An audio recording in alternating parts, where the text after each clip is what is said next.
Another weekend, another dominant showing for the Oklahoma Sooners. The top-ranked team in the land took 3 from Texas Tech in Lubbock. A emphatic series victory for Oklahoma. We're going to recap everything that happened in Lubbock and so much more here on the AllSooners Softball Show. Stick with us.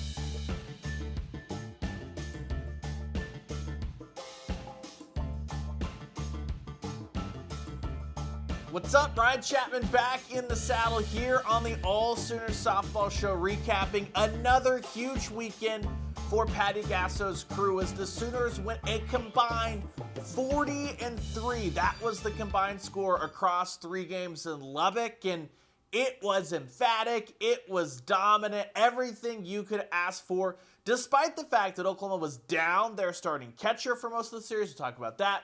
Despite the fact that the weather conditions were awful, it looked really cold, rainy, of course, and on Sunday it really appeared like the wind was blowing in, but it was an offensive avalanche for Oklahoma. Tiare Jennings getting it done on Friday. She had 6 RBIs all by herself, paired with Kelly Maxwell's 10 strikeout performance. Tiare had 12 RBIs combined the entire weekend. Just a massive, monumental weekend. We mentioned it last week that she had moved into number 2 on the all-time double list. She tied Sydney Romero for number 1 with 58 doubles. Tiare Jennings did, and it looked like the same old Tiare. Patty Gasso has talked about how she's the most clutch hitter that she's ever seen. Today, Monday that is, Jada Coleman talked with us on the radio show about how Tiare Jennings is the most consistent hitter that Jada Coleman's ever seen, and you saw every bit of it, whether it was just some hard-hit, well-placed doubles into the gap to move runners around, whether it was the home run derby, the home runs, it got going, and it was on Friday specifically, it came on a game where Craig Snyder, Texas Tech's head coach, last year the pioneer of the new pitcher every single inning, decided to give Oklahoma something a little bit different, a little wrench. He just didn't let his team pitch to Sydney Sanders. Sydney Sanders, who's having as scorching hot a March as anyone in college softball. She was walked 4 times, right, in Friday's game. It took until her last at-bat, where there were runners on, all that stuff, for Texas Tech to finally pitch to her, and she did deliver with a sacrifice fly. But this is what Oklahoma's lineup found. It wasn't just any one player. It was the energy in that Iowa State series from game 1 to game 2, that energy that allows Oklahoma to attack every single pitch the way that Patty Gasso, JT Gasso, everyone wants that to happen. And the result of that is you get not just 1, not just 2, but when the lineup from top to bottom is humming, it makes it impossible to pitch to, right? On Friday, you looked at it. No Sydney Sanders just going to issue a ton of walks. Guess what? Tiare Jennings absolutely assaulted Texas Tech with a battery of just anything she wanted. She got it. You look at what happened on Saturday. It was another steady performance, top to bottom, and this time it was Ella Parker who went 3 for 4. You look at what happened on Sunday. Alyssa Brito stood tall. A pair of home runs for Alyssa Brito on Sunday. And it wasn't just the big names, the headlines. That's how you got Oklahoma pouring it on. Everybody converted in the 7th inning on Friday. They rolled that into a monumental, massive first inning on Saturday. 12 batters sent to the plate, 12 runs scored before they even recorded an out. That only happens if you're getting contributions from top to bottom. And then, of course, on Sunday, busted that thing open late thanks to Alyssa Brito. You even got Avery Hodge getting on the action on Sunday. She went 2 for 2. She picked up a hit on Saturday as well. It really feels like Patty Gasso's lineup from top to bottom is starting to gel. And not in the sense of, hey, Patty Gasso has settled on this person's always batting 1, this person's batting 2. We know this by now, right? Patty Gasso's going to roll out a different lineup every single day, and that's fine because it doesn't really matter where the hitters hit. For the most part, you can put Jada Coleman at the top, Riley Boone at the bottom, so they'll turn that thing over. But it hasn't mattered whether you've seen Cassie Pickering and Ella Parker hitting in the 2-3 hole, whether you've seen Tiare Jennings, and then it goes Coleman Jennings back-to-back, which is just an incredible headache for any pitcher. It has been really, really impressive, and it really feels like Oklahoma's lineup is starting to figure that out. And like I mentioned, you're even getting the battle from Alina Torres and Avery Hodge still battling at second base. And then if Hannah Core and Maya Bland continue to come in and Not that they're going to take a starting spot in the outfield from Cassie Pickering or Jada Coleman or Riley Boone, but you're still getting that push every single day at practice. That can only be healthy for Oklahoma, especially as they work through the only little blip, not even like a negative, just something to monitor from this weekend, which is the status of Kinsey Hansen. On Tuesday evening, so Tuesday at noons when we'll publish this, Tuesday evenings we'll get a chance to talk to Patty Gasso. The first time we've gotten to talk to Patty Gasso since the postgame of the Tarleton State doubleheader a whole Tuesday ago. That is when Patty Gasso said, hey, Kinsey Hansen was held out of that doubleheader for an illness, basically a precautionary thing. She said she should be ready to go by Friday. Lo and behold, we get to Friday. Kinsey Hansen gets the start. Everyone sees her home run there in the second inning, and then we don't see her the rest of the weekend. She does not play on Saturday or Sunday. On Saturday, she could be seen in the dugout on the ESPN Plus stream, but because AllSooners certainly didn't get to travel to Lubbock. Don't know if anyone else that got to travel to Lubbock on the media side. That meant we didn't get post games with Patty Gasso to ask about Kinsey Hansen, what was going on there. So we'll find that out hopefully Tuesday night. So stay tuned to allsooners.com to get everything you need there on Kinsey Hansen. Everything as Oklahoma rolls into their midweek game on Wednesday against UT-Arlington, and certainly as they're at Hall of Fame Stadium on Friday against Baylor, and then back at Loves Field Saturday and Sunday against Baylor. And so when we talk about that competition top to bottom, where we've really seen that play out is with Oklahoma's pitching staff, specifically the rotation, the starting rotation. We saw Big 12 play, game one of that doubleheader. Kelly Maxwell got the nod against Iowa State. She was your game one starter for the Sooners against the Cyclones. Go to Lubbock, exact same situation. Kelly Maxwell gets that Friday start, and as I mentioned earlier, she fires 10 strikeouts, isn't really stressed even until really like the 6th inning, and was in a little bit of a jam, and it seemed that Patty Gasso was content just to let Kelly Maxwell work her way out of that.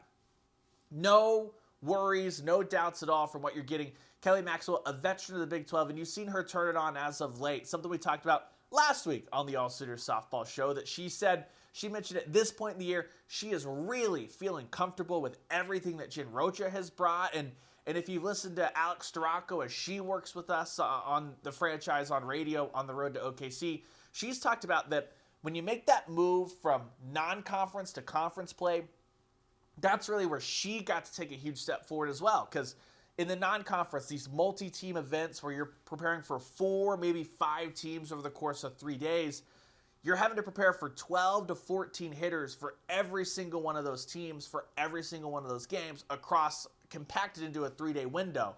For Iowa State, you're just preparing for Iowa State's 12 to 14 hitters. For Texas Tech, you are just preparing for Texas Tech 12 to 14 hitters that Oklahoma's really scouting, which Alex Storako said really allowed her to digest everything that Jen Rocha wanted to do as far as how she wants to attack an opposing lineup.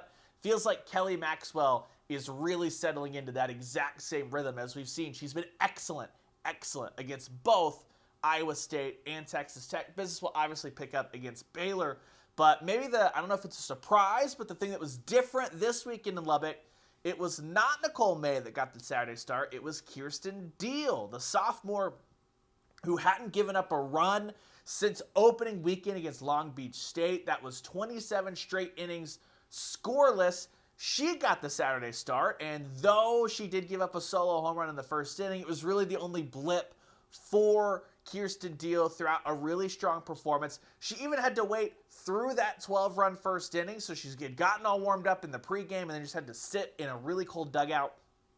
That didn't bother her one bit, and it's been really nice to see the sophomore take those steps forward, because that bumped Nicole May to Sunday. And while Nicole May had an okay day, if you just look up at the scoreboard, runs allowed, a very, very low number, Nicole May has still had some of these issues that when you looked at her freshman and sophomore season, it was a lot of free passes, walks that Nicole May would get herself into trouble. Then she'd work herself out of that jam. It felt like she would flip the switch. She was clutch, but it was almost jams of her own making due to free bases issues, whether it be a walk or a hit batter.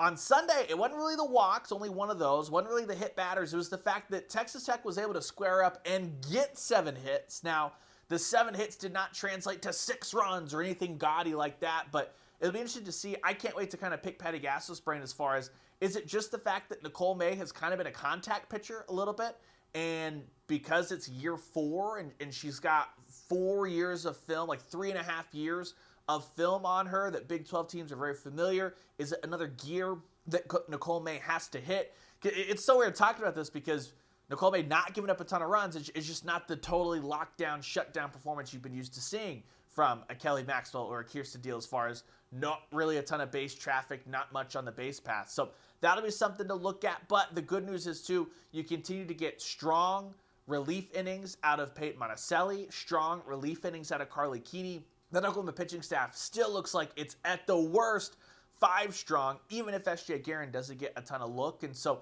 there's plenty of time for Nicole May to round herself into shape. But that's been the one little thing to track for me, thing to monitor, has been Nicole May. There have been instances where she's had a lot of walks. There have been instances now where she gave up a bunch of hits. Not a ton of hard hits, but a bunch of hits against Texas Tech. So something to look at is, again, Oklahoma has another busy, action-packed, loaded slate. Wednesday night, the Sooners will be back at Loves Field.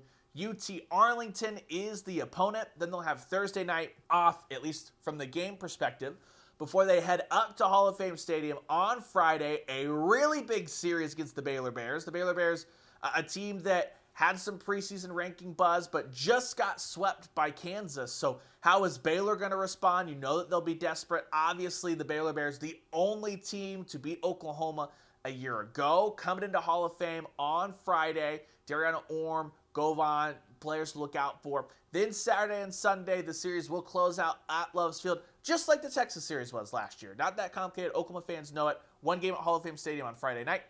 Saturday, Sunday at Loves Field as the Sooners look to extend their lead atop the Big 12 Conference. Oklahoma State and Texas both swept through their weekends. So Oklahoma sitting all alone, 6-0.